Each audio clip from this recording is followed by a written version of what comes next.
Good morning students. BA part first लोक प्रशासन में हमने पिछली क्लास में प्रधानमंत्री की भूमिका का अध्ययन किया था। प्रधानमंत्री टॉपिक समाप्त होने के बाद में आज हम एक नया टॉपिक प्रारंभ करते हैं जिसका नाम है मंत्रिपरिषद। मंत्रिपरिषद में बहुत सारे मंत्री सम्मिलित होते हैं और जो मंत्रिपरिषद का मुखिया होता है वह प्रधानमंत्री कहलाता है। मंत्रिपरिषद में हम देखें तो संसदीय लोकतंत्रात्मक शासन व्यवस्था में कार्यपालिका की वास्तविक शक्तियां मंत्रिपरिषद में सम्मिलित मंत्रियों तथा मंत्रिपरिषद के अध्यक्ष अर्थात प्रधानमंत्री में निहित होती है। हमारे यहाँ पर जो संसदीय लोकतंत्रात्मक शासन व्यवस्था है, इस शासन व्यवस्था में जो हमारे कार्यपालिका की वास्तविक शक्तियां हैं वह प्रधानमंत्री और मंत्रिपरिषद में ही सम्मिलित होती है। भारत के संविधान का अनुच्छेद 74(1) यह प्रावधान करता है कि राष्ट्रपति को उसके कार्यों के संचालन में सहायता एवं परामर्श देने के लिए एक मंत्रिपरिषद होगी जिसका अध्यक्ष प्रधानमंत्री होगा। हमारे संविधान का एक अनुच्छेद है 74(1). इस संविधान के अनुच्छेद के अनुसार हमारे देश में राष्ट्रपति के कार्यों में सहायता और परामर्श देने के लिए एक मंत्रिपरिषद होगी और उसका मुखिया प्रधानमंत्री होगा। राष्ट्रपति को सहायता और परामर्श देने के लिए प्रधानमंत्री और मंत्रिपरिषद कार्यरत होती है। तो इस प्रकार से हम देखें तो हमारे संविधान के अनुसार राष्ट्रपति को हमारे देश के शासन के संचालन में महत्वपूर्ण भूमिका निभाने वाली हमारी मंत्रिपरिषद ही होती है। इसके बाद में इसमें आता है नियुक्ति। मंत्रिपरिषद के सदस्यों की नियुक्तियां किस प्रकार होती है? मंत्रिपरिषद के सदस्यों की नियुक्ति राष्ट्रपति द्वारा प्रधानमंत्री के परामर्श पर होती है। हमारे यहाँ पर भारत देश में जितने भी मंत्रिपरिषद के सदस्यों की नियुक्ति होती है वह राष्ट्रपति के परामर्श पर प्रधानमंत्री के द्वारा ही की जाती है। मंत्रिपरिषद के सदस्यों या मंत्रियों का चयन करते समय प्रधानमंत्री सैद्धांतिक रूप से स्वतंत्र दिखाई देते हैं। सैद्धांतिक रूप से तो प्रधानमंत्री हमारे यहाँ पर मंत्रियों की नियुक्ति करते समय स्वतंत्र दिखाई देते हैं, लेकिन अगर इसी चीज को हम व्यवहारिक रूप से देखें तो व्यवहारिक रूप में प्रधानमंत्री के सामने कई बाध्यताएं होती है जिसका सामना प्रधानमंत्री को करना पड़ता है हमारे मंत्रिपरिषद के सदस्यों की नियुक्ति करते समय। व्यवहारिक रूप में क्या है, बहुत सारी समस्याओं का या बाध्यताओं का सामना करना पड़ता है। केंद्रीय मंत्रिपरिषद के मंत्री की मूलभूत योग्यताएं वही है जो किसी सांसद के लिए आवश्यक है। हमारे भारत देश में जो मंत्रिपरिषद के सदस्य होते हैं उन मंत्रिपरिषद के सदस्यों की योग्यताएं वही होती है जो एक सांसद के लिए होती है।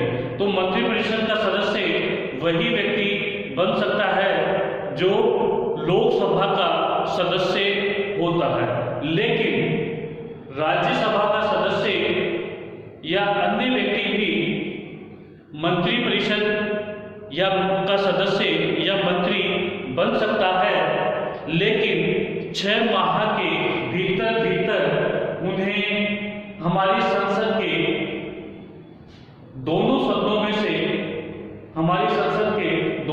में से कहीं किसी का सदस्य होना आवश्यक होता है या उन्हें चुनाव जीतना आवश्यक होता है। तो प्रधानमंत्री के लिए भी यही बाध्यता है और मंत्रिपरिषद के सदस्यों के लिए भी यही है। इसलिए हमारे अधिकांशतः लोकसभा के सदस्य ही मंत्रिपरिषद के सदस्य बनते हैं। मंत्रिपरिषद में हमारे 4 प्रकार के मंत्री बनाए जाते हैं। अब ये 4 प्रकार के मंत्री कौन कौन से होते हैं? पहले नंबर पर आता है कैबिनेट मंत्री, दूसरे नंबर पर आता है राज्य मंत्री, तीसरे नंबर पर है उप मंत्री और चौथे नंबर पर है संसदीय सचिव। अब ये 4 प्रकार के जो हमारे यहाँ पर मंत्री बनाए जाते हैं, इनमें सर्वोच्च जो है वो कहलाते हैं कैबिनेट मंत्री। कैबिनेट मंत्री ऐसे व्यक्तियों को बनाया जाता है जो बहुत ही अत्यधिक राजनीतिक क्षेत्र में अनुभव रखते हो।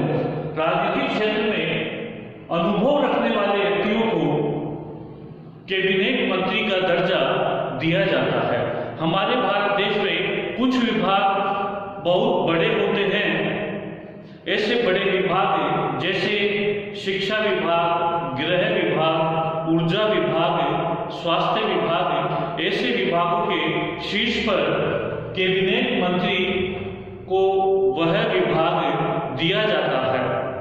तो कैबिनेट मंत्री सबसे बड़े होते हैं और राजनीतिक क्षेत्र में अत्यधिक अनुभव रखने वाले व्यक्ति होते हैं। दूसरे नंबर पर आता है राज्य मंत्री। राज्य मंत्री का मतलब राज्यों से संबंधित नहीं है। यह हमारे यहाँ पर कैबिनेट मंत्री के बाद में जो दूसरा पद सोपान के हिसाब से देखे तो कैबिनेट से अधीनस्थ पद या उससे निचले वाला पद राज्य मंत्री का होता है। राज्य मंत्री कैबिनेट मंत्री की सहायता से बड़े विभागों में नियुक्त किए जाते हैं। कैबिनेट मंत्री के साथ साथ में जैसे हमारा गृह विभाग है, गृह विभाग के अंदर कैबिनेट मंत्री की सहायता करने के लिए राज्य मंत्री भी बना दिए जाते हैं। तो राज्य मंत्री कैबिनेट के बाद में दूसरे नंबर पर आता है और इसके बाद में आता है उप मंत्री। उप मंत्री हमारे कुछ छोटे विभाग होते हैं, उन विभागों में शीर्ष पद पर उप मंत्री को नियुक्त किया जाता है।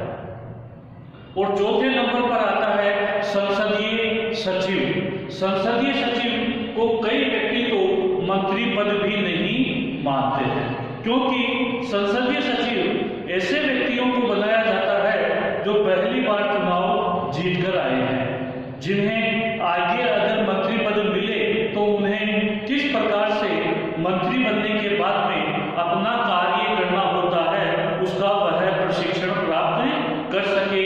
इसीलिए ये संसदीय सचिव बनाया जाता है और मंत्री पद में ये निम्नतम स्तर कहलाता है। आगे जब वह 1-2 बार चुनाव जीत जाते हैं उसके बाद में ऐसे ही संसदीय सचिवों को उच्च मंत्री पद प्रदान किया जाता है। तो इस प्रकार से ये हमारे केंद्र में मंत्रिपरिषद में 4 प्रकार के मंत्रियों का दर्जा दिया जाता है। कैबिनेट मंत्री, राज्य मंत्री, उप मंत्री और संसदीय सचिव। तो ये 4 प्रकार के मंत्री हमारी पूरी मंत्रिपरिषद में सम्मिलित होते हैं। ऐसे इन मंत्रियों को इस प्रकार से मंत्री पद धारण करवाया जाता है कि जिससे वह अपने पद की गरिमा और अपने पद को अच्छी तरीके से संभाल सके। यह हमारे यहाँ पर इनको राष्ट्रपति के द्वारा जो ये चारों प्रकार के जितने भी हमारे मंत्रिपरिषद के सदस्य हैं, ये जितने भी 4 प्रकार के जो मंत्री हैं, इन मंत्रियों को राष्ट्रपति के द्वारा शपथ ग्रहण करवाई जाती है। इसके बाद में दूसरे नंबर पर आता है शपथ। पहला था नियुक्ति और दूसरे नंबर पर आता है शपथ। शपथ में संविधान की 3री अनुसूची में वर्णित पद एवं गोपनीयता की शपथ प्रधानमंत्री तथा अन्य मंत्रियों को लेनी होती है। हमारे भारत देश में चाहे से प्रधानमंत्री हो चाहे से अन्य मंत्री हो, अन्य मंत्रियों में गृह मंत्री, शिक्षा मंत्री, चिकित्सा मंत्री, कोई से भी मंत्री हो, उन सभी मंत्रियों को अपने पद की गोपनीयता की शपथ लेनी होती है और वह शपथ इन सभी को प्रधानमंत्री सहित अन्य सभी मंत्रियों को राष्ट्रपति मंत्रिपरिषद को शपथ ग्रहण करवाता है। तो इस प्रकार से ये मंत्रिपरिषद भी आज अपन ने अध्ययन किया है, जिसमें अपन ने मंत्रिपरिषद की नियुक्ति और शपथ का अध्ययन किया है।